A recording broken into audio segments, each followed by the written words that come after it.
Okay, everybody, here we go. Welcome to the very first episode of Hawk Droppings, the official podcast of me, Hawk. I want to give a huge thank you to everyone who has followed me over here from TikTok. Welcome. Thank you for coming. I appreciate it immensely. And this is going to be a little bit of a work in progress as we learn how to do these things. But we're just diving in and recording some episodes, and we're going to see what happens. When I say we, I mean me and my brother Falcon. I owe him an absolutely massive thank you and debt of gratitude for this. He has been working tirelessly behind the scenes for several weeks now, and I would not be sitting here in front of you right now in front of this microphone with the setup that I now currently have without him and his guidance and his help. And as always, I'm incredibly grateful to have him for a brother and a friend. And you'll be here. Hopefully you'll be hearing more from him in the future on future podcasts. We've already started talking about possibly doing some podcasts together. But we'll see how that develops. I don't want to get ahead of ourselves today. So the first episode, what are we going to be talking about? Something that I have gotten multiple requests in the comments on my various TikTok videos is to talk about Project 2025. And so we're going to talk about that today generally. We're going to talk about some things that kind of go along with that. And hopefully it's going to be educational for everybody. It's certainly been educational for me going through a lot of these materials and learning what Project 2025 is, learning who wrote it and why they wrote it, what their goals are that they put in writing, and what the real goals are that you need to sort of read between the lines to get a handle on. First, what is Project 2025? So I read through a lot of it. I only printed a little bit of it. It's basically a 1,000-page plan put out by an organization called the Heritage Foundation. And it's Mandate for Leadership, the Conservative Promise, Project 2025 Presidential Transition Project. It's a project.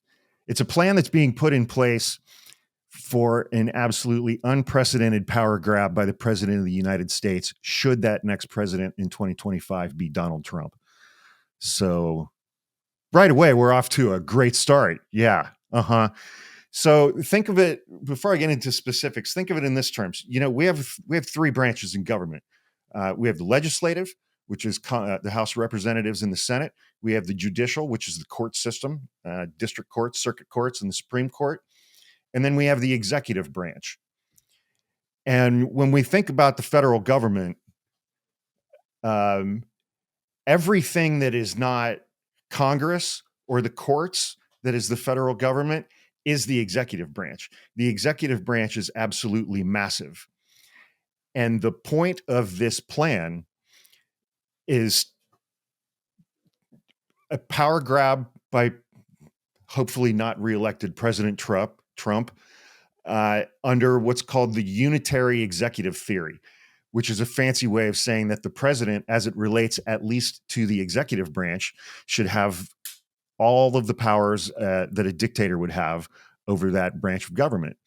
And I think it employs 2 or 3 million people in the executive branch. And by way of example, it's the Department of Defense, it's the Department of Homeland Security, it's the State Department, it's the intelligence community. There's an agency for global media, the Corporation for Public Broadcasting, PBS. There's an agency for international development, Department of Agriculture, Department of Education, Department of Energy, the Environmental Protection Agency. That's one they really hate. Department of Health and Human Services, Housing and Urban Development, Department of the Interior, Justice Department. We're going to talk a lot about that.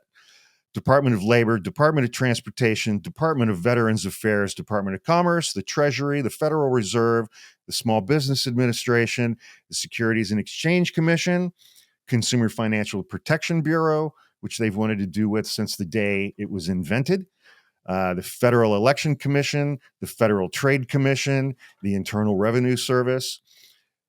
All of those things are within the executive branch underneath the President of the United States. He is the head of all of that. And initially, excuse me, and I've spoken about this a little bit in a couple of my TikToks. Like one example is that you guys remember the guy from Trump's administration? His name was Stephen Miller. He was kind of balding and kind of creepy and weird looking, he looked like a weak version of Dracula kind of thing, just creepy, weird looking. And he was the guy largely who came up with the idea of separating families from their children at the southern border and putting kids in cages. Those are kind of his hallmark ideas. He's that kind of guy. So he is running an outside organization right now that's doing some legal stuff and filing lawsuits and things like that.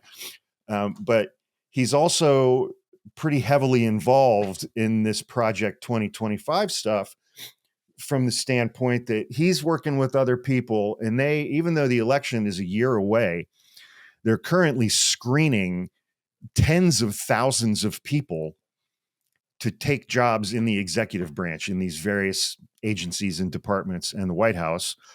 And the main requirement is that you have, I don't know, the slightest ability to read and write.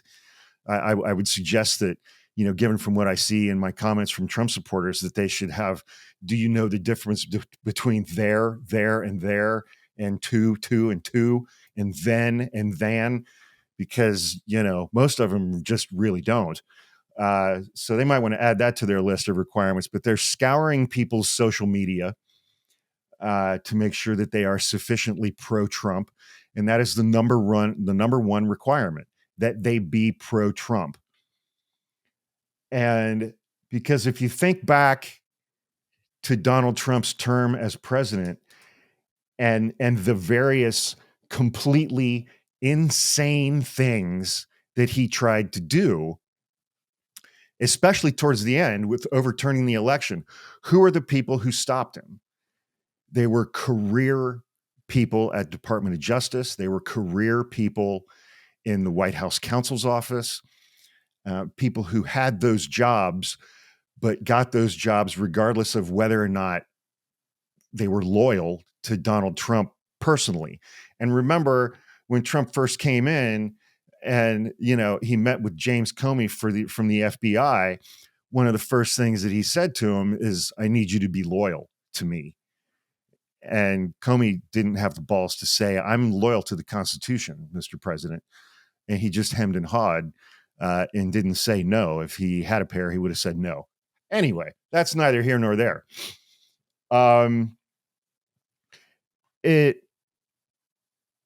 Why do they want to do this? They want to, it's as close to authoritarianism or a dictatorship as you can get under the current form of government that we have now, that still has a court system and still has a Congress that has a say and still has voting. Although I'm pretty much 100% convinced that if Donald Trump wins the 2024 election, that's going to be the last election that we have for quite some time, at least 15 years. And that's one of the most terrifying things to me. But the project seeks to recruit thousands of people to come to Washington, D.C. to replace existing employees, to restructure the executive branch of the federal government as to further the agenda and policies of Donald Trump. So right now, those federal agency employees, I'm going to read some things from Project 2025. They refer to them as bureaucrats. It's like somebody who got a job at the Environmental Protection Agency 30 years ago and they still work there. That is a career person. Or somebody who's been an assistant prosecutor at the Department of Justice for 25 years. That's a career prosecutor. They are people who are committed to the agency and committed to upholding and defending the Constitution, as opposed to loyal to one person, loyal to Donald Trump.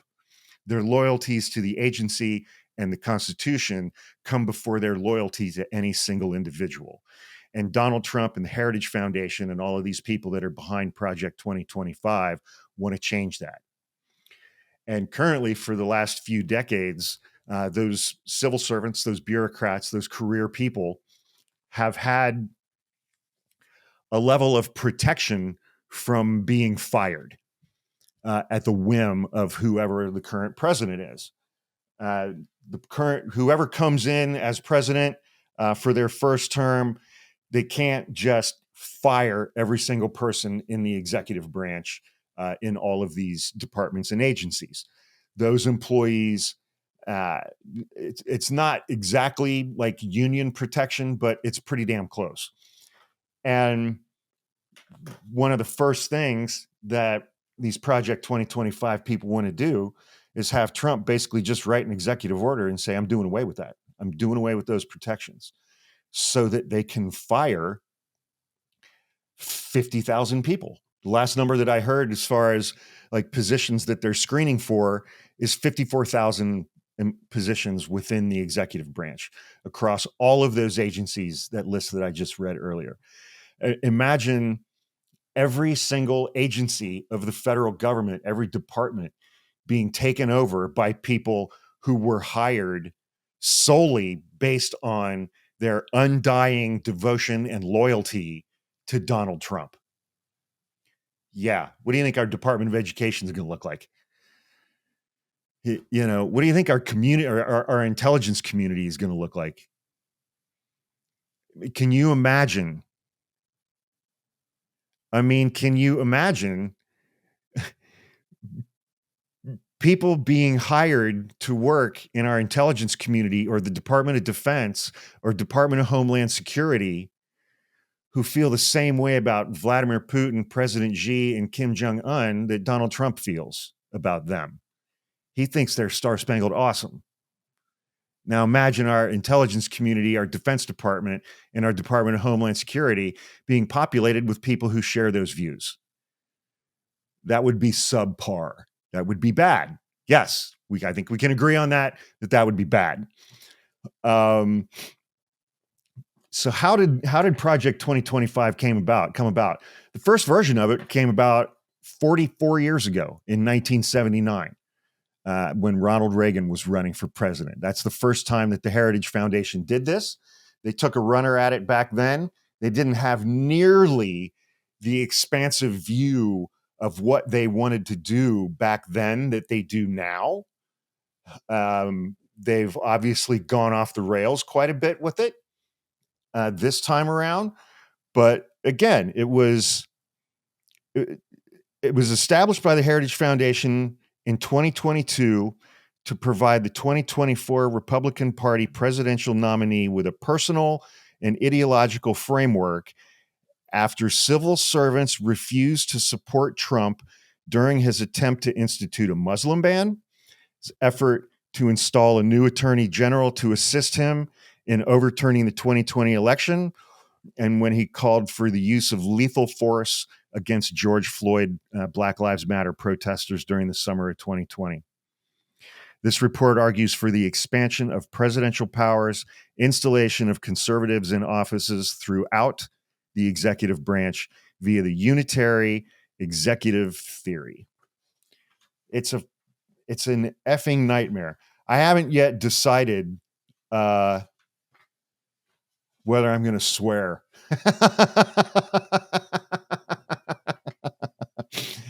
I don't know. Well, I don't know. Let me know in the comments. I think we're going to be hosting this where, there'll be a place for you guys to leave comments underneath the video or the audio versions of these podcasts. At least I very much hope so. And so you guys can let me know what you think about that. So we talked about the personnel stuff. These folks obviously don't believe in climate change or anything even remotely close to that. They love fossil fuels and coal. I mean, it's all the hard right conservative stuff, that we're all used to, and they're just coming up with a new way to package it. It's just so weird, man. And so I covered that list and of the different agencies. So the project itself, it's got 4 pillars. Pillar 1 is the 1,000-page plan that they wrote. It gets everybody on the same page. Here's what we're doing. Here's why we're doing it. Here's what we're trying to accomplish. Pillar 2, I also talked about, that's the personnel database, the 50 or 60,000 sufficiently MAGA, Gomers that are going to come work in the Department of Agriculture and whatnot. Pillar 3 is the Presidential Administration Academy, which is going to be a super cool online education system taught by experts from the Heritage Foundation's coalition so that they can train new generations of inbred, mouth-breathing Gomer MAGA warriors. Pillar 4, the playbook. They are currently drafting agency teams and drafting transition plans to launch, quote, upon the president's utterance of "So help me God" when he takes the oath of office. Cool. The scary thing about this plan, the list of contributors, there are 400 authors to this thing. And let me find this one thing. And like there was one example that I wanted. Okay. So who wrote the section on what we're going to do to the Department of Defense? Well, that's Christopher Miller, who was Trump's acting Secretary of Defense up until when he left office. Who wrote the section on the Department of Homeland Security? Well, that would be Ken Cuccinelli, who is a whack job. There were a couple other names in here that I recognized. Let me find them. Who wrote the section on what Project 2025 is going to do to the Department of Housing and Urban Development? That's right, Dr. Benjamin Carson. We remember him. He ran for president and thinks that the Great Pyramids in Egypt were built to store grain. There was one other guy that I wanted to talk about here. Where is he at? There he is. The Federal Election Commission. And this guy, his name just makes him sound like a Bond villain. Hans von Spakovsky. He hates voting more than any other person I've ever read about in my entire life. He is literally one of these people who thinks that voting should be limited to white men who own property. I mean, he's not far off from that at all. He is an authoritarian whack job who doesn't think that anybody who doesn't look exactly like me should be able to vote in the United States of America. It's scary. It's just scary stuff, man. It's scary stuff. And so we get into the plan a little bit, and they start talking about the first time they tried to do something like this with Reagan. And, it's this whole like uber flag waving version of patriotism for straight white Christian people, mainly straight white Christian men. But it's just painted in terms of, we have to do this to save freedom in the United States. We have to have a president who's basically a dictator to save freedom in the United States. And they put some quotes in here from Reagan and blah, blah, blah, blah, blah. So the project itself has 4 pillars that we talked about. This pillar one, this plan, weirdly enough, has 4 sections. They don't call them pillars, but we're going to go through these for a couple of minutes because and again, it's like they word it in ways where you think, oh, this doesn't sound so bad. And then you start reading the details. And once you get to the pages where the details start, the word woke appears on every single page. Yeah, I'm not kidding. So then you're like, oh, credibility, crash. The 4 sections: restore the family as the centerpiece of American life and protect our children.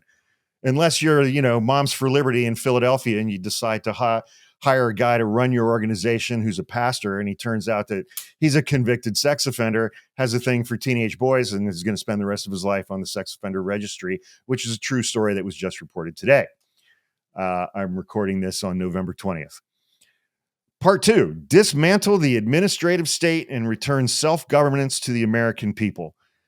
So replacing all of these people in the executive branch, the administrative state, is not about returning freedom to the American people. It's about destroying the federal government because these people don't like regulations. 3, defend our nation's sovereignty, borders, and bounty against global threats. So in that, they managed to tie in the southern border and fear of globalists. 4, this is my absolute favorite: secure our God-given individual rights to live freely, what our Constitution calls, quote, the blessings of liberty, unquote. Blessings of liberty. So, promise 1. Okay, 4 promises. Restore the family as the centerpiece of American life and protect our children. And we're going to do this. We're going to do this when we reelect a guy who's been married 3 times. He's got 5 kids by 3 different women, and he's cheated on every single woman he's ever been married to. That seems like we're off to a great start. As you read through this first section, the Heritage Foundation's absolute hatred of unwed mothers it shines through like a beacon in the dark.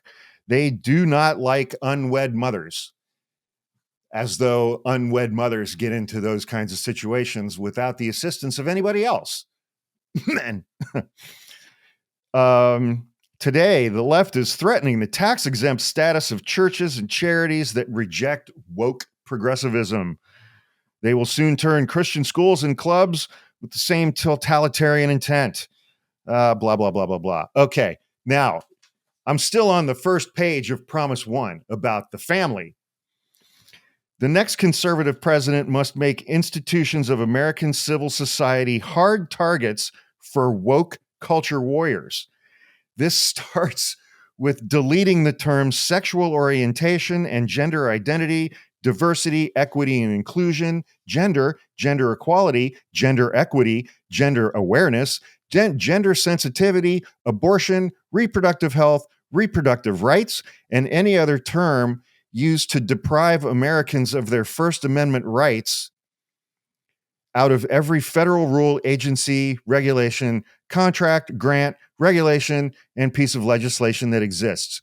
I don't know how including the word abortion, reproductive health, or gender in government regulations deprives everyday Americans of their First Amendment rights.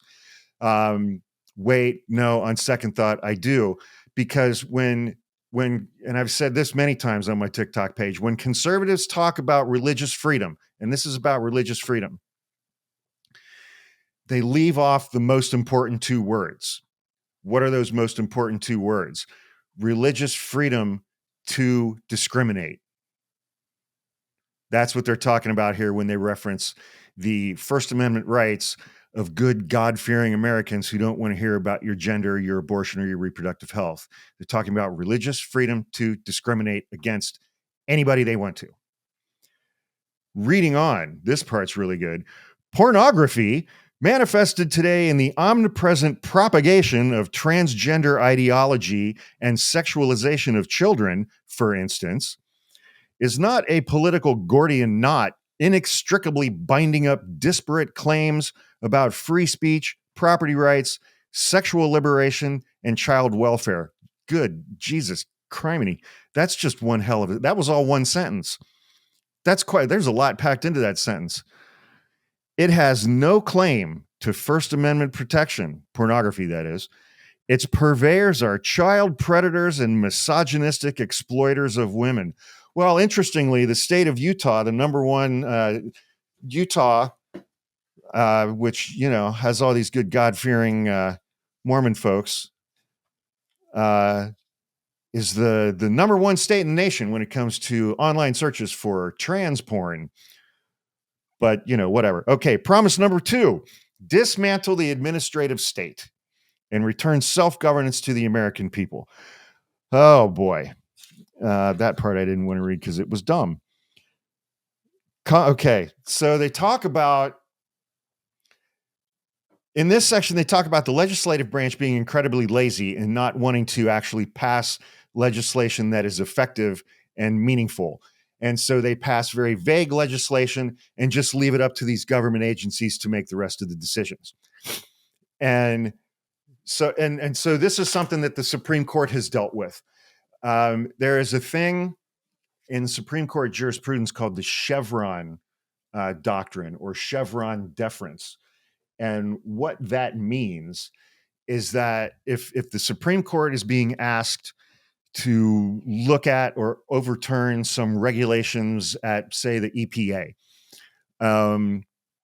it has been precedent up until now, I think since the 60s, if I'm not mistaken, from a case involving Chevron, that if the agency has at least gone through some type of process in developing, approving, and implementing regulations which aren't specifically included in or enumerated in legislation that came from Congress, then the court will defer to that agency. And the biggest enemy on the court right now to that is Scott Gorsuch. Or excuse me, Neil Gorsuch.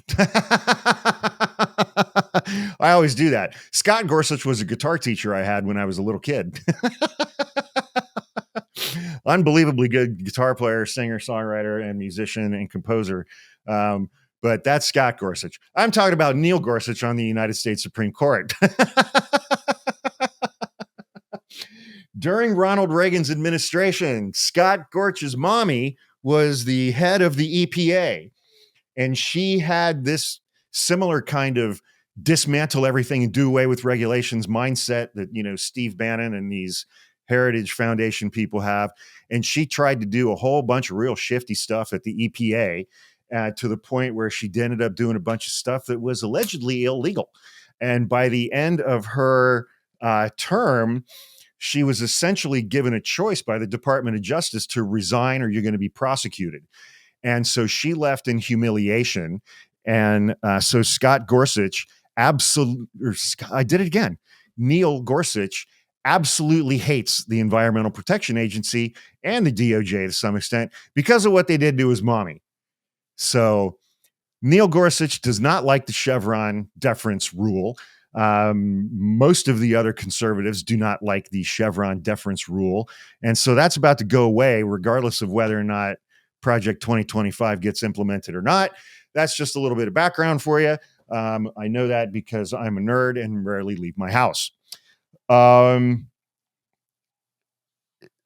Number 1 on their list is the EPA. Number 2 is Homeland Security, the Department of Education. Let me read some of these things that they want to do here.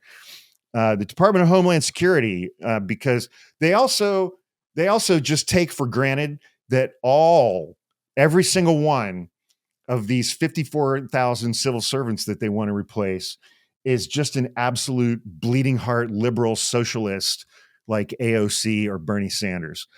Bureaucrats at the Department of Homeland Security, following the lead of a feckless administration, order border and immigration enforcement agencies to help immigrants criminally enter our country with impunity. Bureaucrats at the Department of Education inject racist, anti-American, ahistorical propaganda into America's classrooms. The Department of Justice forces school districts to undermine girls' sports and parents' rights to satisfy transgender extremists.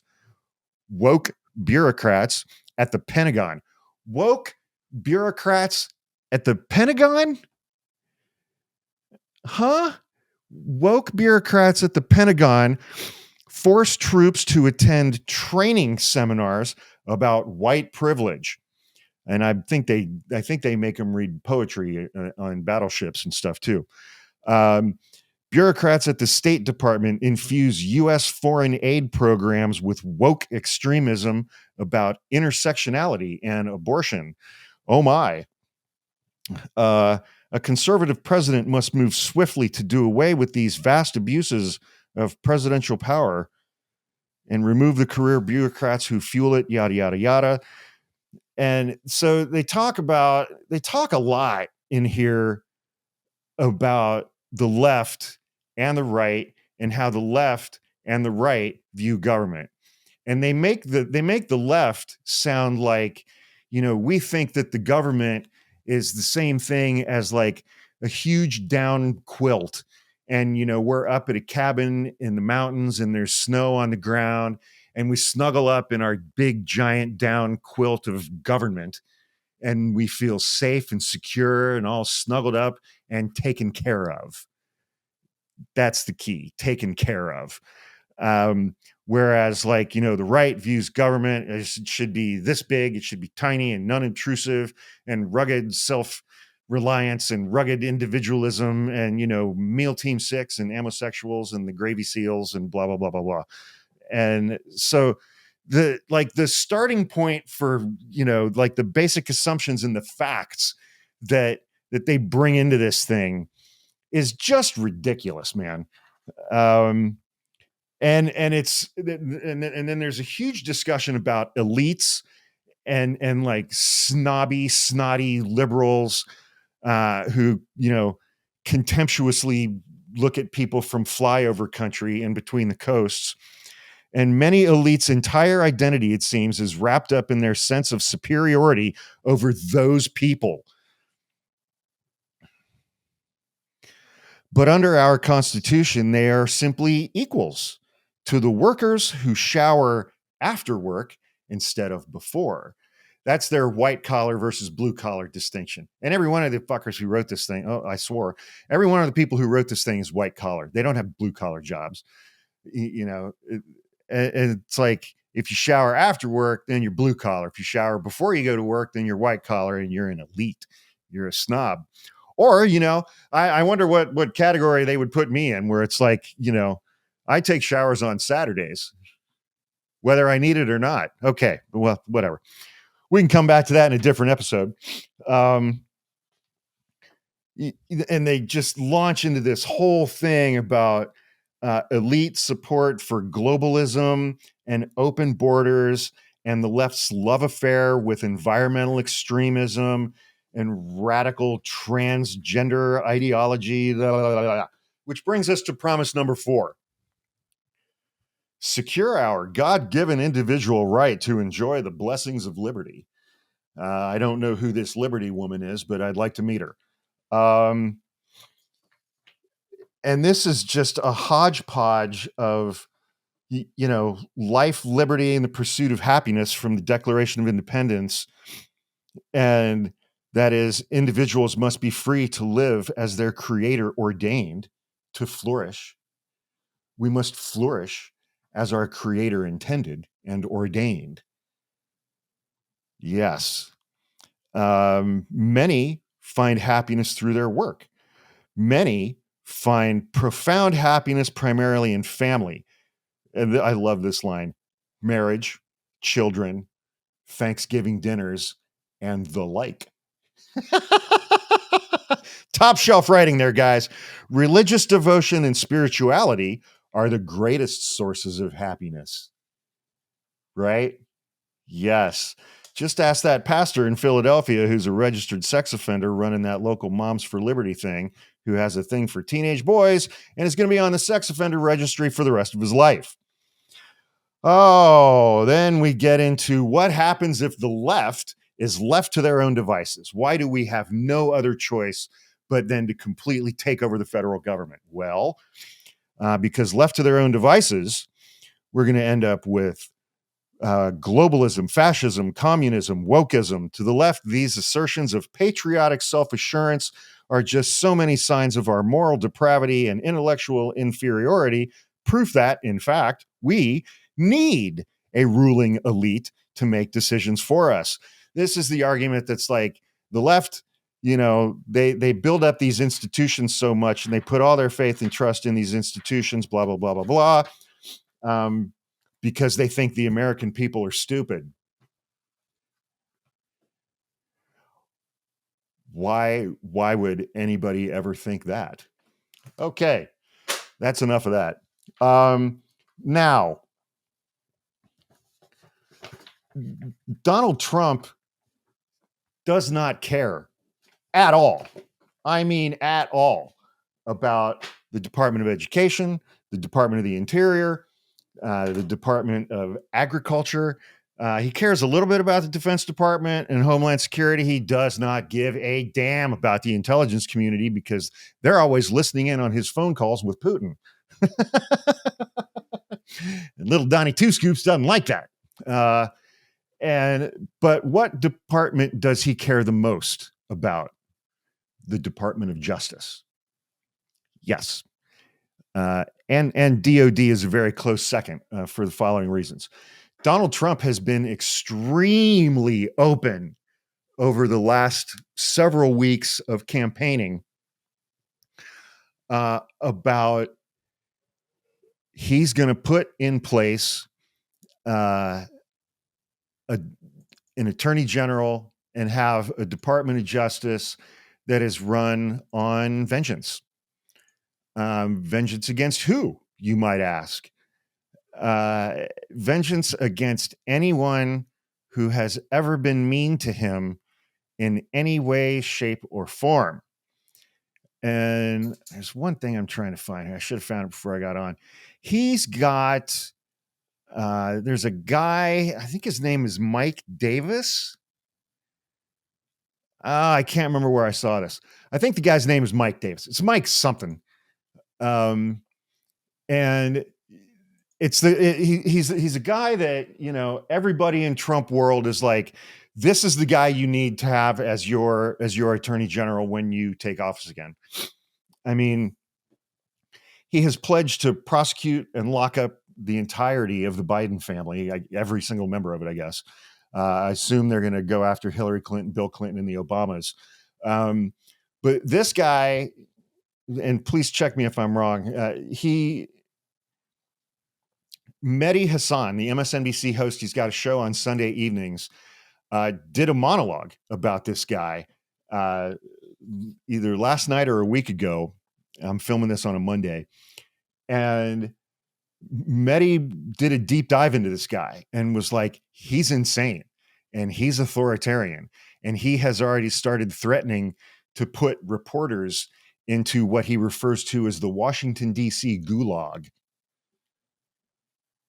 and other people into the Washington, D.C. gulag. I mean, Donald Trump wants to take the Department of Justice and use it for extremely partisan and purely authoritarian tasks. And he wants it to be an extension of him as the president, where it's like he calls up his attorney general, this guy, Mike Davis, whatever his name is, and says, hey, man, I need you to prosecute X, Y, and Z. I need you to go after these people, throw together an indictment or something and just go arrest them and put them in a jail cell by this time tomorrow. And then his attorney general will be like, okie doke, boss, I'm on it. And then he just goes around and starts arresting people on the president's orders. And, that's Putin territory. That's Kim Jong-un territory. That's President Xi territory. That is former Filipino President Duterte territory. I mean, it's third world banana republic dictator authoritarian bullshit, man. But Donald Trump thinks that that's what the role of the Department of Justice in the executive branch should be. And that's what he's going to do to the Department of Justice if he takes over again, if he's reelected again. He's going to put a guy like that in as attorney general. He's going to put a guy like that in as director of the FBI. He's going to put a guy like that in DHS as director of the CIA. He's going to have national intelligence directors like that. And it's all going to be about vengeance, punishment, retribution. He's not going to spend 4 years governing. He's going to spend 4 years going after Michael Cohen, General Milley, Jack Smith, Judge Chutkan, Alvin Bragg in New York, Judge Engeron in New York, the New York Attorney General, Letitia James. He's going to go after everybody who did or said something mean to him over the last 7 years. That is what his second term is going to be. He'll hire all of these Project 2025 people and let them go do their thing just so they leave him alone. And they'll go off and start reforming all of this stuff in the federal government and firing all of these people and replacing them with Hans van Spakovsky and the like.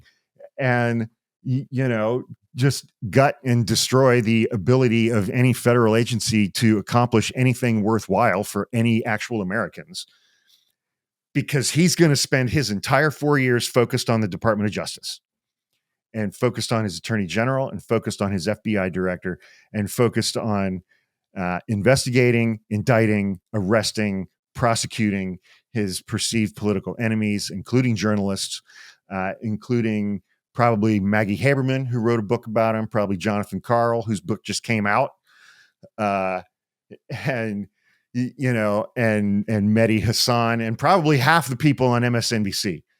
That is what he's going to do. And it's going to be an absolute nightmare. It's just going to be an absolute nightmare if he gets elected, if he gets reelected. And the fun part,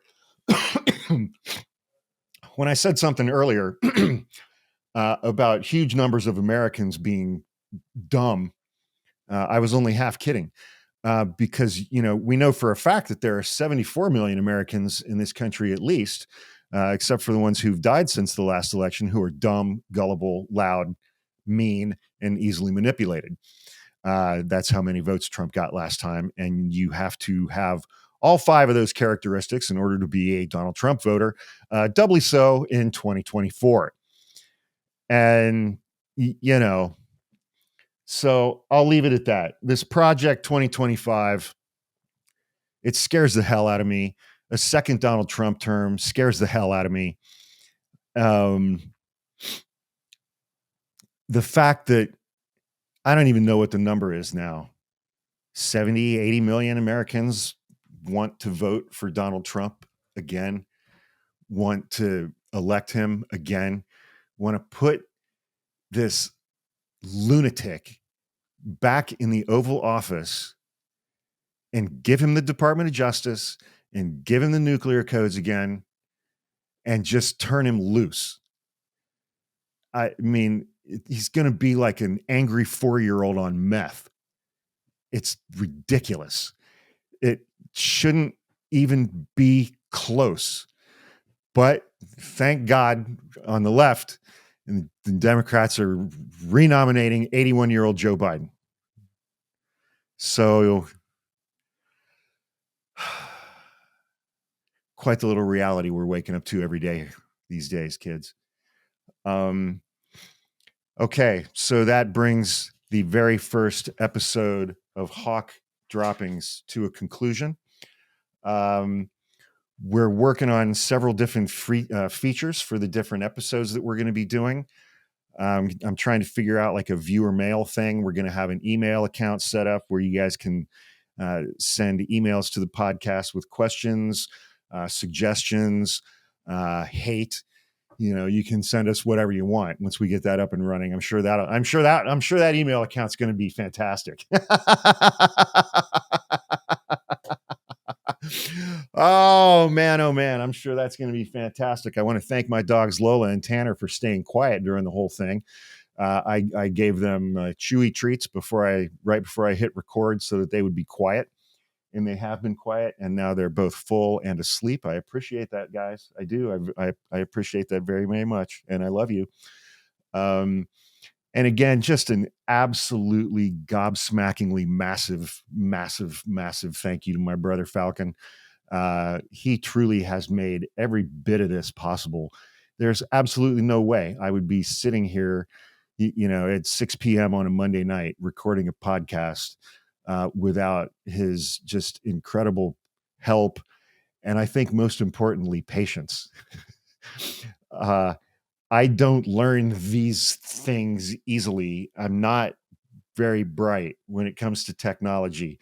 And that kid has been unendingly patient with me and helping me learn to do this stuff by myself. And so always a huge thank you to him. And again, thank you to everybody who is listening and watching, and a massive thank you to everyone who has subscribed to my Patreon page. Until next time, take care and have a good week.